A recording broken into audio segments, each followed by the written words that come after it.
Hello दोस्तों, मैं रवि कश्यप और स्वागत करता हूं आपका कॉमर्स विद रवि कश्यप में। दोस्तों, आज जो हम डिस्कस करने वाले हैं वो डिस्कस करने वाले हैं 11th की इकोनॉमिक्स। जैसा कि आपको पता है कि इस चैनल पे हम क्या करते हैं, 11 से लेके एमकॉम तक के सारे लेक्चर आपके लिए अपलोड करते हैं आपकी हेल्प के लिए। तो वैसे ही आज हम स्टूडेंट की डिमांड स्टार्ट करने जा रहे हैं 11th की इकोनॉमिक्स की सीरीज़, जिसमें आपके मैं 11th के A to Z सारे लेक्चर आपको प्रोवाइड करूँगा। तो दोस्तों, शुरुआत करते हैं आज इंडियन इकोनॉमी से, जो कि 11th की एक फर्स्ट बुक है। इसमें है क्या, एक्चुअली चैप्टर फर्स्ट से हम स्टार्ट कर रहे हैं, Indian economy if the independence means जब हम आज़ाद हुए तो भारतीय अर्थव्यवस्था कैसी थी। Indian economy if the independence. अगर मैं एक्चुअल में बताऊं ना, तो एक सिंपल सी बात बताता हूं कि हम जब आज़ाद हुए तो एक्चुअल में हम आज़ाद नहीं हुए थे, हमें छोड़ा गया था। छोड़ा गया मतलब अंग्रेजों ने हमें आज़ादी मुफ्त में दे दी। क्यों कह रहा हूँ ऐसा? क्यों? क्योंकि अंग्रेजों ने हम पे 200 साल तक राज किया और जितने भी हमारे रिसोर्सेज थे, जितने भी हमारे संसाधन थे, उनको क्या कर लिया, उन्हें यूटिलाइज कर लिया। अब उसके बाद जब कुछ बचा नहीं और लोग चिल्ला रहे आज़ादी दे दो, आज़ादी दे दो, तो लो भाई आज़ादी ले लो। ये तो वही हुआ कि एक नॉर्मली दो चोरों ने एक व्यक्ति को पकड़ा, उसकी चेन, उसकी घड़ी, उसका पर्स सब छीन लिया। अब उसके बाद वो कह रहा है कि वो व्यक्ति कह रहा है यार मुझे मारना मत, मुझे अब छोड़ दो, सब तो ले लिया, सब तो ले लिया, छोड़ दो छोड़ दो छोड़ दो। सेम इंडिया के साथ भी कुछ ऐसा ही हुआ। जब इंडिया के सारे रिसोर्सेज यूज कर लिए ब्रिटेन वालों ने, इंग्लैंड वालों ने, तो उनने इंडिया को क्या कर दिया, छोड़ दिया। अब इंडिया को छोड़ दिया तो इंडिया की जो हालत थी उस वक्त इकोनॉमी की, वो बहुत बेकार थी। तो इस चैप्टर में हम वही डिस्कस करने वाले हैं कि इंडियन इकोनॉमी की उस वक्त कैसी कंडीशन थी। तो डिफरेंट सेक्टर में हम डिस्कस करेंगे। जो पहला सेक्टर हम डिस्कस करने वाले हैं वो करने वाले हैं एग्रीकल्चर। तो टॉपिक नंबर फर्स्ट जो कि चैप्टर से जो क्वेश्चन आता है वो आता है what are the condition of agriculture sector if the independence. Independence के टाइम पे एग्रीकल्चर सेक्टर की कंडीशन क्या थी। तो उसको मैं आपकी इसकी फीचर्स के अकॉर्डिंग बताता हूँ। Situation of agriculture give the independence, ये आपका टॉपिक हो गया। तो दोस्तों आपको बताऊं ना, तो यहाँ पे मैं वन बाय वन डिस्कस करता हूँ कि कौन कौन सी प्रॉब्लम थी। प्रॉब्लम नंबर फर्स्ट या कह लो सिचुएशन नंबर फर्स्ट पॉइंट था यहाँ पे लो प्रोडक्टिविटी। लो प्रोडक्टिविटी,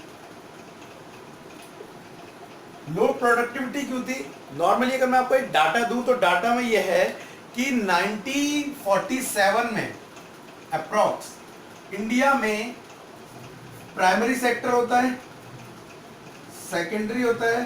प्राइमरी मतलब एग्रीकल्चर, दूसरा होता है industry sector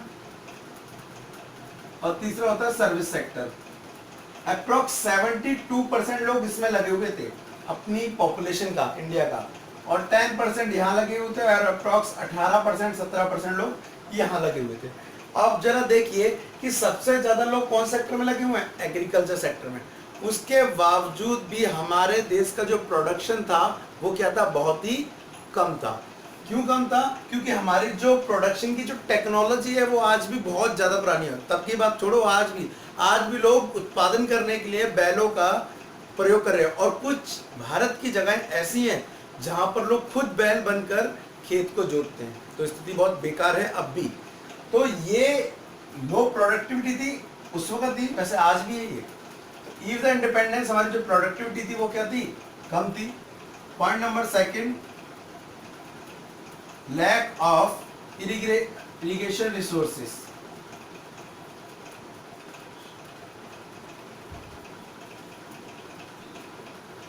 lack of irrigation resources. दोस्तों इसका मतलब क्या है कि जब हम आज़ाद हुए थे तो हमें फसल उगाने के लिए, आपको पता ही है कि पानी की जरूरत होती है, सिंचाई करने की जरूरत होती है, इरिगेशन की। बट उस वक्त क्या था, हमारे देश में इरिगेशन करने के लिए प्रॉपर टूल्स, प्रॉपर रिसोर्सेज नहीं थे। अब एग्जाम्पल के लिए मैं सिंपल सी बात करूं तो उस वक्त होती थी से केवल नदियां होती थी, ठीक है। लेकिन हमें नदी नॉर्मली अगर एग्जाम्पल करें तो ये जो टेढ़ी मेढ़ी कैसे भी चली जाएगी, तो नदी से क्या होगा, आसपास के जो एरिया होंगे उनको तो पानी मिल जाएगा, लेकिन वो एरिया क्या जो यहाँ से दूर दूरी पे हैं वो तो दिक्कत हो जाएगी, उनको तो ये सिंचाई हो ही नहीं पाएगी। तो सबसे जो बड़ी प्रॉब्लम थी उस वक्त की वो थी सिंचाई के साधनों की कमी, इरिगेशन रिसोर्सेज की कमी होना। ना तो उस वक्त ज़्यादा नहरें थी, ना ही कुएं थे, ना ही ट्यूबवेल थे, तो अब सिंचाई करोगे तो करोगे कैसे। सो दूसरी हमारी जो प्रॉब्लम थी उस वक्त सिचुएशन थी वो क्या थी, lack of irrigation resources. Point number third,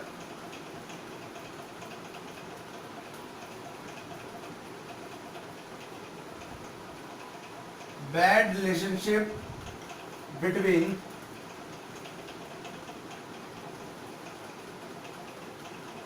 owner of soil and tiller of soil। soil का मतलब यहाँ पे जमीन हो गया। अब यहाँ पे मैं एक वर्ड लिख रहा हूँ बैड रिलेशनशिप। यहाँ पे आपकी जो बुक्स में वो है a wedge between owner of soil and tiller of soil. Wedge का मतलब यहाँ पे हो गया कि खाई, किसानों और जमींदारों के बीच क्या थी, खाई थी। खाई मतलब गड्ढा खोद दिया था, तो ऐसा नहीं है। एक्चुअली इन दोनों के बीच के जो संबंध थे वो क्या थे, बहुत ही खराब हो गए थे। तो मैं उसके लिए संबंध क्यों खराब हो गए थे मैं डायरेक्ट पॉइंट लिख रहा हूँ, bad relationship between owner of soil means जमींदार और टिलर ऑफ सोइल वो किसान जो उस पर काम करते थे। होता क्या था कि जो हमारे जमींदार थे वो काम करने के लिए जमीन किसको देते थे, किसानों को, उन किसानों को जिनके पास जमीन नहीं थी। अब पूरे साल जो मेहनत करते थे वो कौन मेहनत करते थे, किसान करते थे। और जब फसल बन के तैयार होती थी तो जमींदार क्या करता था, उसका 80 से 90% अपने साथ ले जाता था। मतलब फसल का एक बहुत बड़ा भाग कौन ले रहा है, जमींदार। अब आप खुद ही सोचिए कि अगर आप जमींदार हैं, क्या आपको अच्छा लगेगा, क्या आपके जमींदार के साथ संबंध अच्छे होंगे, नहीं ना। दूसरी और बात, फसल को बोने के लिए जो बीज लगता है, जो पानी लगता है, वो भी कौन लगाता था, किसान। मतलब उसका पैसा भी किसान लगा रहा है। तो भाई ये तो हद ही हो गई कि मतलब मेहनत कोई और कर रहा है, खा कोई और रहा है। तो इसकी वजह से owner of soil and tiller of soil के बीच की दूरियां क्या होती गई, बढ़ती गई। और किसानों के मन में क्या था, हमें खेती नहीं करनी, और जिसकी वजह से हमारा उत्पादन जो था वो उतना अच्छा नहीं था जितना होना चाहिए। एक सही बात है, अगर एक बंदा दिल से खुश होकर काम करेगा तो उत्पादन क्या होगा, ज़्यादा होगा। वहीं अगर वो जबरदस्ती काम करेगा तो और उसे फायदा भी नहीं होगा, तो वो नुकसान वाला काम करके देगा आपको। And next point is fragmentation of land. Fragmentation का मतलब हो गया यहाँ पे कह सकते हो आप, या अनयूज लैंड बोल सकते हो, कि इंडिया में जो उस वक्त जमीनें थी वो बहुत ज़्यादा बटी हुई थी। जस्ट एग्जाम्पल के लिए लेते हैं कि आप एक किसान हैं और आपकी एक ज़मीन यहाँ पे है, फिर यहाँ से 10 किलोमीटर पे दूसरी ज़मीन यहाँ पे है, उसके बाद 20 किलोमीटर पे तीसरी ज़मीन आपकी यहाँ पे है। अब आपको खेती करनी है तो या तो आप चक्कर ही काट लो या फिर आप इनके बीच खेती कर लो। तो होता क्या था, लोगों के खेत बहुत ज़्यादा बटे हुए थे, मतलब छोटे छोटे थे और लेकिन वो बहुत दूरी दूरी पे थे, तो खेती करना पॉसिबल नहीं था। दूसरा, कई सारे खेत ऐसे थे जिन पर कुछ उगाया ही नहीं जा रहा था, तो उसकी वजह से भी हमारा जो एग्रीकल्चर सेक्टर था वो क्या हो गया, उत्पादन कम दे रहा था। तो ये कुछ 4 कारण है दोस्तों जिसकी वजह से इंडियन एग्रीकल्चर की स्थिति बेकार थी। ये कैसी बता रहे हैं हम, तो बेकार ही थी। कब, इज द इंडिपेंडेंस। तो ये हुआ आपका टॉपिक नंबर फर्स्ट जो आपके एग्जाम में आता है। दूसरा, ये हमने समझ लिया कि ठीक है भाई, ये कारण थे जिसकी वजह से एग्रीकल्चर पिछड़ा, वो एग्रीकल्चर की स्थिति ऐसी थी ना। अब हम डिस्कस करने वाले हैं what are the causes of backwardness of agriculture, means agriculture के पिछड़ने के क्या कारण थे। तो दोस्तों मैं पढ़ाने जा रहा हूं topic number second, causes of backwardness in agriculture.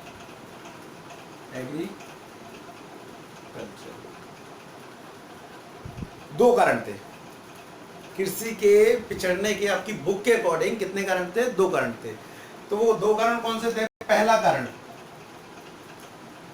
Land revenue system.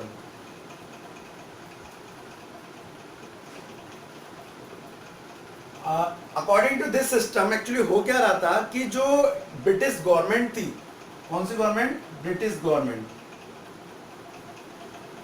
उसने क्या करा, जितनी भी इंडिया में जमीन थी रूरल एरिया से मोस्टली, वो किसको सौंप दी? टिलर ऑफ सॉइल को, सॉरी ऑनर ऑफ सॉइल को, owner of soil which means जमींदार को। अब जमींदारों ने क्या करा, वो काम, वो जमीन किसको दे दी? किसानों को। किसान मीन्स टिलर ऑफ सॉइल, जमीन पे काम करने वाले किसान।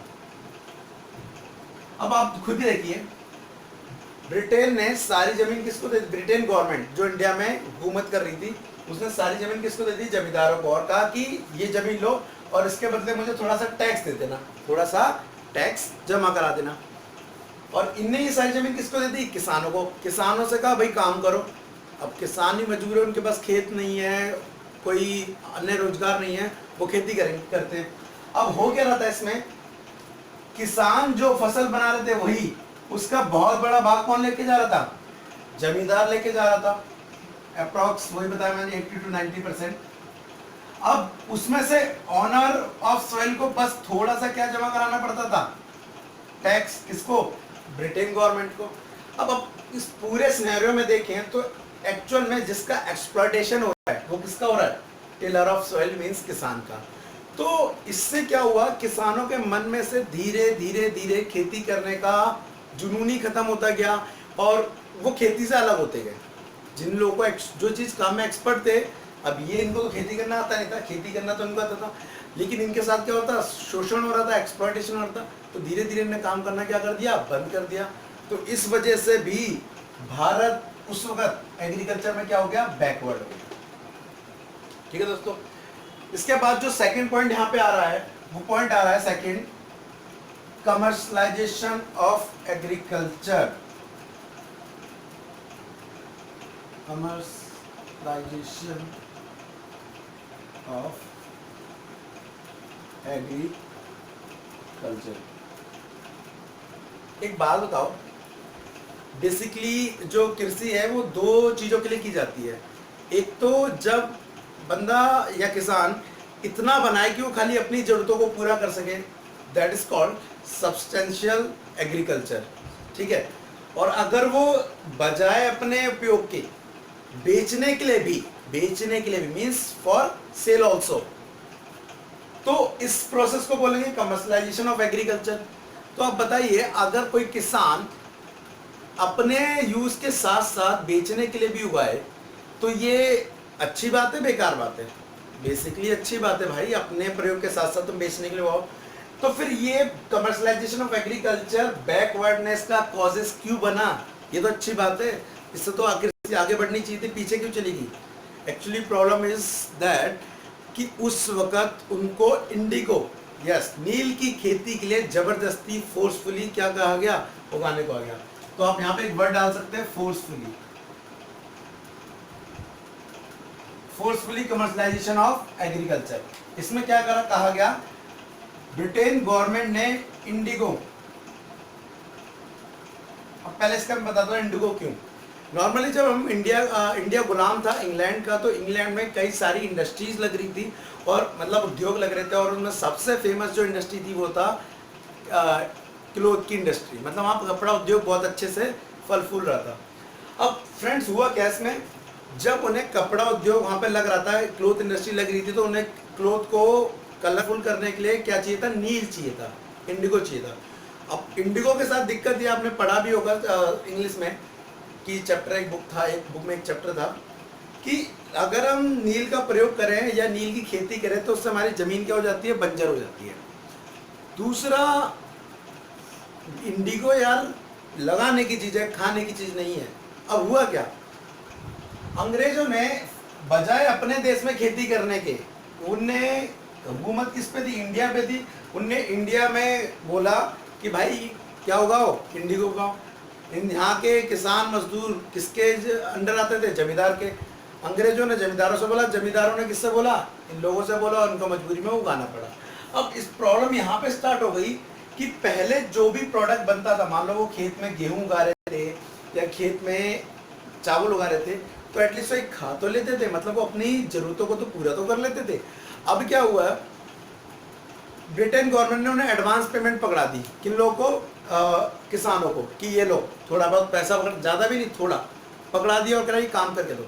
अब हो क्या रहा था, इसकी वजह से उनके पास थोड़ा बहुत पैसा तो था, लेकिन अब उनके पास खाने के लिए सामान भी नहीं था, और ज़मीन क्या हो रही थी, वो भी बर्बाद होती जा रही थी इंडिया की।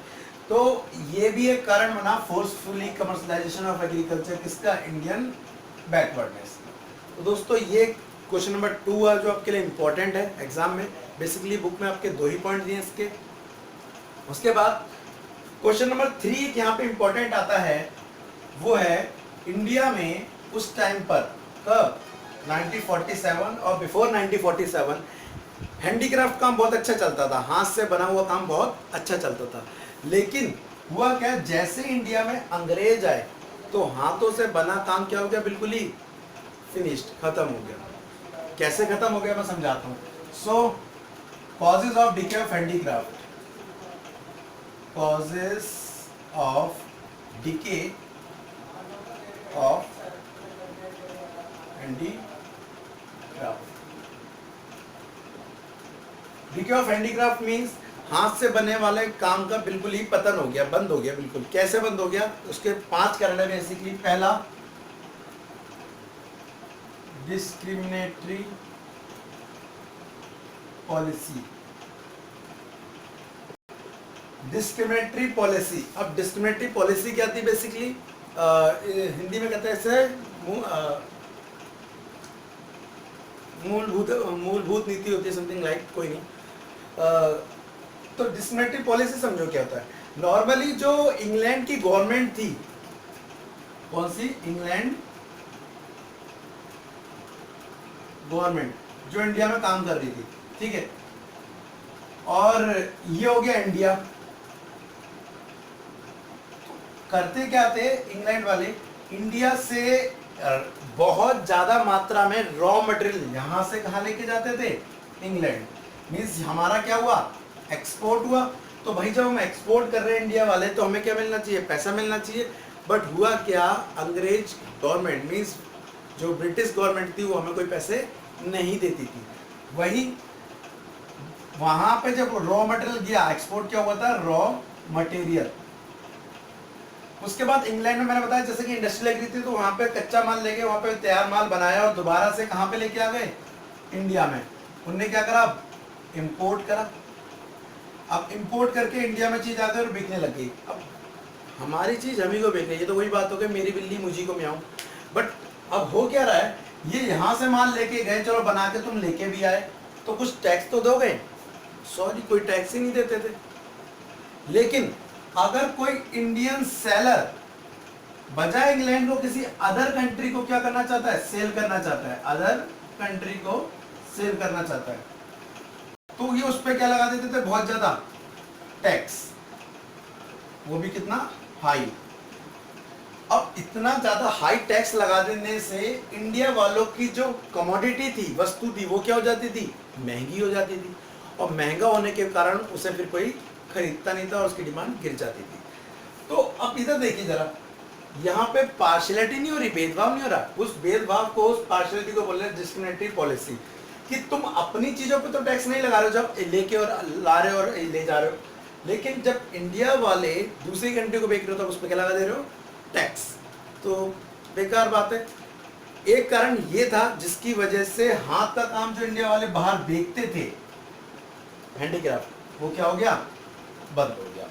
तो एक कारण था डिस्क्रिमिनेटरी पॉलिसी। दूसरा, जो हमारे प्रिंसली स्टेट थे, मतलब राज दरबार होते थे पहले राजाओं के, वो क्या हो गए, खत्म हो गए। तो क्लोज प्रिंसली स्टेट, या एंड भी हो सकता है, end of princely state. Means क्या हुआ कि जो पहले राजा महाराजा होते थे उनके क्या हो गए, सारे राज दरबार थे वो बंद हो गए अंग्रेजों के आने से। एक सिंपल सा एग्जांपल देता हूँ आपको मैं। आपने अंग्रेजों, पता होगा कि अंग्रेजों से पहले हमारे देश में कौन रहते थे, मुगल रहते थे, और मुगल की जो शुरुआत हुई थी वो कहाँ से हुई थी, यस, बाबर से हुई थी। तो बताना चाहूंगा कि बाबर था, बाबर के बाद जो मुगल शासक था जिसने राज किया उसका बेटा कौन था? हुमायूं। हुमायूं का बेटा कौन था? अकबर। अकबर का बेटा जहांगीर, सलीम भी बोलते थे। इसका बेटा शाहजहां। इसका बेटा औरंगजेब। इसका बेटा बहादुर शाह जफर।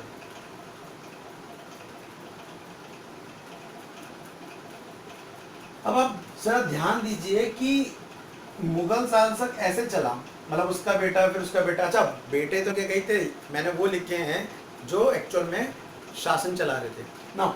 अब एक चीज देखिए, और इसके बाद इसको खत्म करने के बाद यहाँ पे कौन आ गया इंडिया में? अंग्रेज, मीन्स ब्रिटेन गवर्नमेंट आ गई और ब्रिटिश ने ऊपर राज कर लिया। अब आप एक चीज बताइए कि जब तक ये राजा महाराजा थे तो इनके क्या लगते थे? अपने दरबार लगते थे, और दरबारों में हाथ का काम बहुत अच्छा चलता था, मीन्स वहाँ के हाथ के कामों को बहुत पसंद किया था। आपने देखा भी होगा राजा महाराजा के पीछे दो हवा करती हुई लड़कियां भी खड़ी रहती थी। बट कोई नहीं, मैं बताना चाहूँगा आपको कि जब ये प्रिंसली स्टेट थे तो बहुत अच्छा काम चलता था हाथ का, लेकिन जैसे ही इनका अंत हुआ, क्या आ गए? अंग्रेज आ गए, और अंग्रेजों को हाथ से बना काम के बजाय मशीन मेड प्रोडक्ट ज़्यादा अच्छा लगता था। सो हाथ के काम का बिल्कुल सफाया हो गया। सो इसकी वजह से भी हाथ का काम बंद हो गया। तीसरा, competition with machine made product. Machine made product. तो दोस्तों, हाथ से बना काम मशीन से कभी भी कंपटीशन नहीं कर सकता, just because of machinery speedly काम करती है, वही हमारी जो हाथ से बना हुआ काम है वो क्या करता है? धीरे काम करता है। मशीन के डिज़ाइन अच्छे होते हैं, हाथ के डिज़ाइन पुराने क्लासिकल होते हैं। मशीन कम लागत में तैयार हो जाता है, हाथ का काम ज़्यादा टाइम लेता है तो ज़्यादा टाइम में तैयार हो। तो एक बात बताइए, कौन सा ज़्यादा इफेक्टिव लगेगा? मशीन में लगेगा। उल्टा जब अंग्रेज इंडिया में मशीन लेके आए तो इंडियन लोगों ने भी मशीन को पसंद किया बजाय as compare to handmade product. भाई सीधा सीधा क्या हो गया? अंत हो गया किसका? दोबारा से हैंडीक्राफ्ट का। तो क्योंकि हैंडीक्राफ्ट कंपटीशन नहीं कर पाए किससे? मशीन से। उसके बाद new pattern of demand. New pattern of demand, इसका मतलब हो गया मांग का नया स्वरूप। नॉर्मली आज की डेट में हम जो भी खाते हैं, पीते हैं या पहनते हैं, पर कई सारी ऐसी चीज़ें आज की डेट में वो सारा मोस्टली वेस्टर्न कल्चर है, हमारा नहीं रहा। तो उस टाइम भी क्या हुआ, जब वेस्टर्न इंडियन में आए तो उनने वो कल्चर को क्या करा था? धीरे धीरे अपनाने लग गए थे। वो कल्चर अपना रहे थे तो सारी चीज़ें वेस्टर्न अपना रहे थे, ठीक है, और इंडिया को छोड़ दे रहे थे। तो इंडिया को छोड़ते जा रहे थे मतलब डिमांड चेंज होने लग गई थी, और डिमांड जो चेंज हो रही थी वो हाथों से पूरी नहीं हो सकती थी, वो मशीन से ही पूरी हो सकती थी। And last and important, introduction of railway.